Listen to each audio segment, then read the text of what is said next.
The rain hit the window like a warning. Ashley sat on the couch with her hands clenched in her lap, listening to the wind whip around the corners of the house. Her heart pounded, and not because of the weather. Noah was upstairs, Her brother-in-law. and everything felt like it was coming undone. She hadn't expected to be alone in the house with him. Her husband, Mark, had been called away last minute for a work emergency out of town, and since Noah was visiting from Chicago for the weekend, the plan was for the three of them to spend time together. But Mark's boss didn't give him a choice. Just like that, Ashley found herself navigating a weekend alone with a man who had been both comforting and complicated in her life. Noah was tall, broad-shouldered, and had that kind of easy confidence that made people lean in when he spoke. Over the years, Ashley had learned to push away the strange awareness she felt around him, chalking it up to guilt or imagination. He was her brother-in-law. Family, even if only by marriage.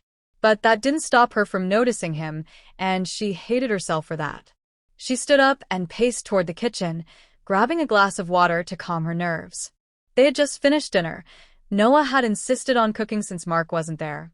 It had been innocent enough: grilled chicken, some vegetables, a bottle of wine opened without fanfare.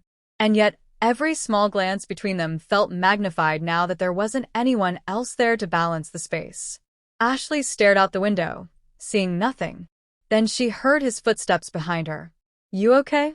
Noah asked, voice low, a hint of concern in it. She turned and forced a small smile. Yeah. "Just thinking." He nodded, stepping closer, but not too close. "Mark call?" "Not yet. He said he'd try to get back tomorrow night." Noah leaned against the counter, arms crossed. "You seem tense." Ashley shook her head. "It's just been a long day." There was silence for a beat too long. He didn't move. Neither did she.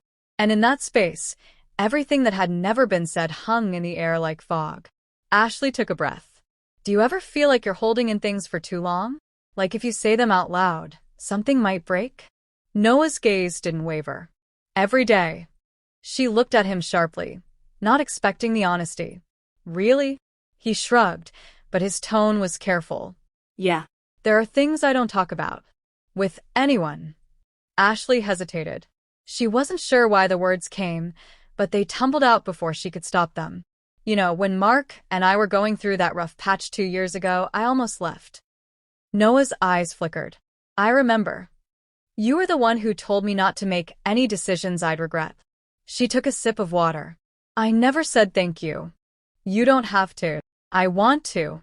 You made me feel like I wasn't crazy. Like someone saw me."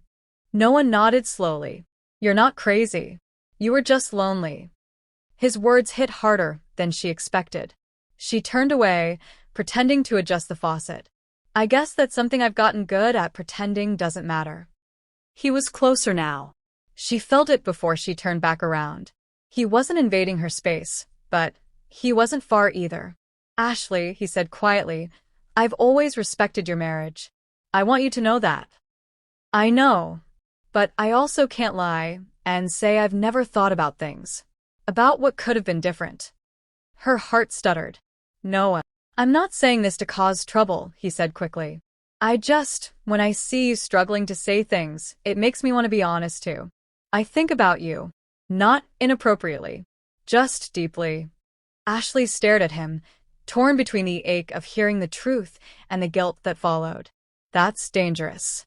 "Yeah," he agreed. "But it's real." The power flickered. A loud crack of thunder made both of them look up. Then darkness fell over the house. Ashley sighed, setting the glass down. "Great. "Power's out."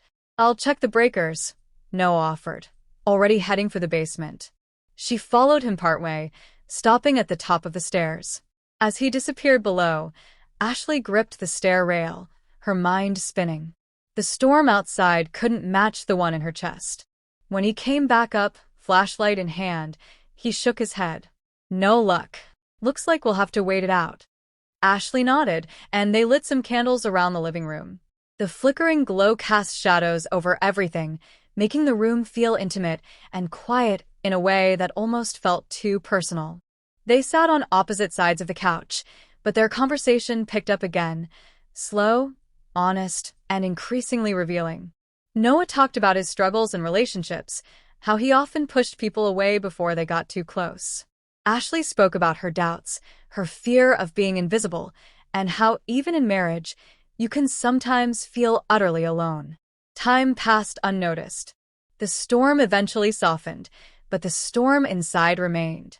Noah stood. I should probably turn in. Ashley stood too. Yeah. It's late. They walked toward the stairs together.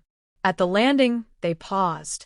Noah, she said, voice trembling. Thank you. For being here. For listening. He looked at her for a long moment, and she knew he wanted to say more. But instead, he nodded. Anytime. She turned toward her room. But something stopped her. A feeling. A truth rising. She looked back. Noah. He turned. There's a part of me that wishes things were different. He didn't speak, just gave a nod. And in that shared silence, something shifted. Not scandal, not betrayal, but a deep recognition of what could never be. Ashley went to bed that night with her heart full and heavy at once. She didn't sleep easily, but when she did, she dreamed of a life where timing had been different. In the morning, the sun returned, and so did reality. Mark called to say he'd be back that evening. Noah packed to leave. They hugged at the door, longer than necessary but not inappropriate. As he pulled away, he whispered, "Take care of yourself, Ash." "You too." She watched him drive away and stood on the porch for a long time. That weekend would stay with her, not as a secret to be ashamed of, but as a moment of raw truth. She had told her brother-in-law what was in her heart, and he had done the same. They had left nothing behind but understanding. And sometimes that was everything.